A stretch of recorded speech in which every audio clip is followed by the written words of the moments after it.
Baik, saya buka. Selamat malam.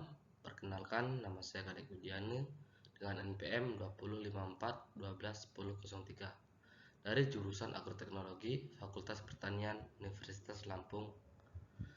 Salam sejahtera bagi kita semua. Di sini kita akan membahas tentang efektivitas penggunaan pupuk biosluri pada tanaman kangkung atau Ipomea aquatica. Yang pertama, pendahuluan. Latar belakang. Limbah biogas dikenal sebagai biosluri, selanjutnya dikelola sehingga menghasilkan biosluri. Biosluri adalah pupuk alami yang mampu mengikat nutrisi tanah sekaligus menggemburkan tanah yang keras. Karena proses pengolahan dalam biogas menyebabkan biosluri sebagai pupuk yang kaya akan nitrogen dibandingkan fosfor dan kalium. Biosluri dihasilkan setelah gas terpisah dengan kotoran setelah proses yang terjadi dalam faktor biogas. Namun, petani di desa Montongasari sebelum optimal memanfaatkan biosluri dalam kegiatan pertanian. Padahal, bila dikelola baik tentu akan memberikan nilai tambah bagi kelestarian lingkungan dan ekonomi masyarakat petani. Rumusan masalah. Yang pertama, perbedaan tumbuhan tanaman kangkung yang menggunakan pupuk biosluri dan yang tidak menggunakan pupuk sluri. Contohnya seperti ini. Perbedaannya antara bagaimanakah bentuk tumbuh atau proses pertumbuhan kangkung yang menggunakan pupuk biosluri dan tidak menggunakan pupuk biosluri. Dan kedua, pengaruh pemberian pupuk biosluri terhadap tanah. Bagaimana pengaruh tanah, reaksi tanah ketika kita memupuk kangkung dengan pupuk biosluri. Tujuan masalah: mengetahui tingkat kualitas tanaman kangkung darat dengan menggunakan pupuk biosluri. Jadi kita mengetahui bagaimana kualitas tanaman kangkung yang kita tanam ketika kita memupuknya dengan menggunakan pupuk biosluri. Dan mengetahui jarak tanam yang optimal pada tanaman kangkung. Contohnya, kita menanam kangkung dengan metode jarak supaya pertumbuhannya tidak menghambat antara satu kangkung dan kangkung yang lain, agar tanaman bisa tumbuh normal dan tidak tergantung pada tanaman lain. Kerangka pemikiran. Dari gambar kerangka pemikiran ini, kita bisa mengetahui tahap-tahapan untuk penanaman kangkung. Yang pertama, pengolahan atau olah lahan. Sebelum kita menanam kangkung, terlebih dahulu kita harus mempersiapkan lahan. Kita mengolah lahan, kita menggemburkan tanah yang akan kita tanami kangkung.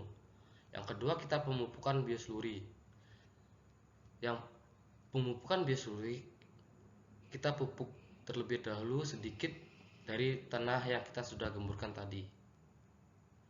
Yang ketiga, tanam dan benih.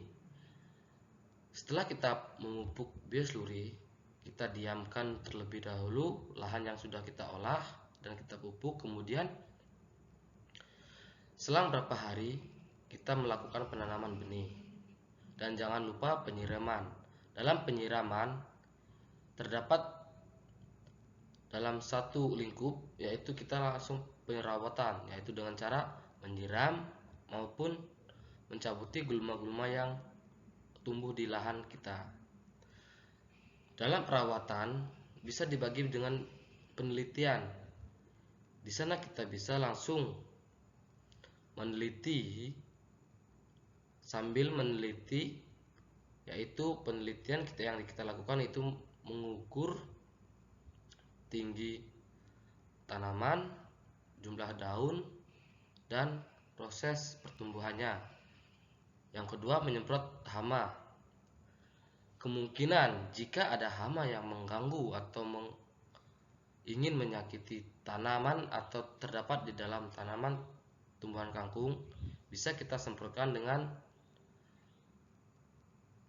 PUC atau pupuk organik cair yang bisa salah.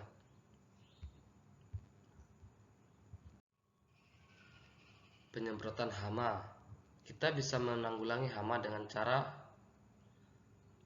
jika tanaman kita masih kecil atau baru tumbuh selang berapa minggu sudah terserang hama, kita bisa menanggulangi hama dengan cara menyingkirkan hama menggunakan cara manual, yaitu dengan cara menggunakan tangan atau menggunakan cara lain.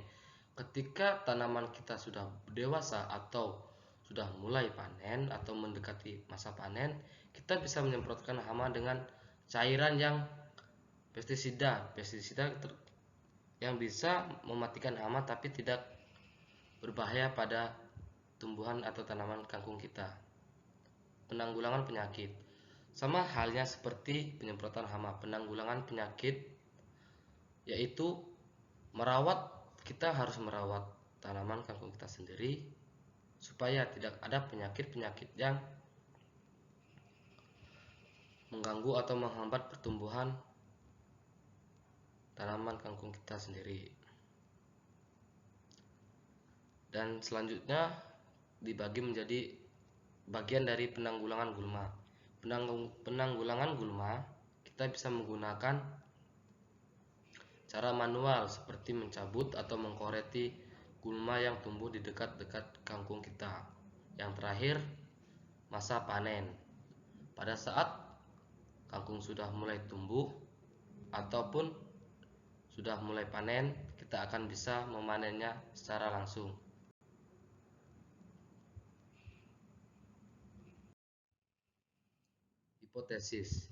Hipotesis pada penelitian ini adalah adanya pengaruh peningkatan dosis pupuk kandang seperti pupuk kandang sapi terhadap pertumbuhan dan produksi tanaman kangkung darat. Komposisi atau media tanam pengaruh terhadap pertumbuhan dan hasil kangkung darat yang ditanam di polybag. Komposisi media tanam pengaruh terhadap pertumbuhan dan hasil kangkung darat yang ditanam di polybag. Metode penelitian. Dalam metode penelitian dibagi menjadi beberapa bagian, yaitu ada dalam waktu dan tempat penelitian serta alat dan bahan.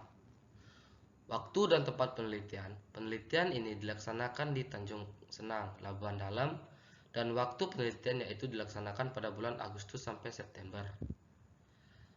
Alat dan bahan yang digunakan dalam metode penanaman kangkung yaitu bahan, benih kangkung, pupuk biosluri, dan alatnya yang digunakan yaitu cangkul, wadah atau ember, dan gebor untuk menyiram tanaman kita. Metode penelitian. Penelitian ini bertujuan untuk mengetahui pertumbuhan tanaman kangkung darat dengan pemberian pupuk biosluri. Untuk mengetahui dosis yang tepat pertumbuhan tanaman kangkung darat serta untuk mengetahui apakah penelitian ini dapat digunakan sebagai hasil penelitian yang kita lakukan. Pada pelaksanaan penelitian terdapat dua perlakuan, yaitu P1 AB mix dan P2 pupuk biosluri cair urin sapi. Pelaksanaan penelitian. Pelaksanaan penelitian diawali dengan tahapan sebagai berikut. Yang pertama, pengolahan tanah. Pengolahan tanah sama halnya seperti kerangka pemikiran. Pengolahan tanah diawali dengan persiapan lahan dan kita mengolah tanah untuk dijadikan tempat penanaman benih kangkung. Pemupukan. Pemupukan di sini kita sebelum menanam bibit kangkung atau benih kangkung, terlebih dahulu kita campurkan tanah dengan pupuk kandang seperti pupuk kandang ayam atau sekam, arang sekam, ataupun kandang pupuk kotoran kambing. Selanjutnya kita lakukan proses penanaman benih. Perawatan serta pengamatan dan terakhir pemanenan. Sekian presentasi tentang penanaman kangkung dari saya. Apabila ada salah atau tutur kata yang salah, saya mohon maaf dan saya akhiri. Selamat malam dan terima kasih.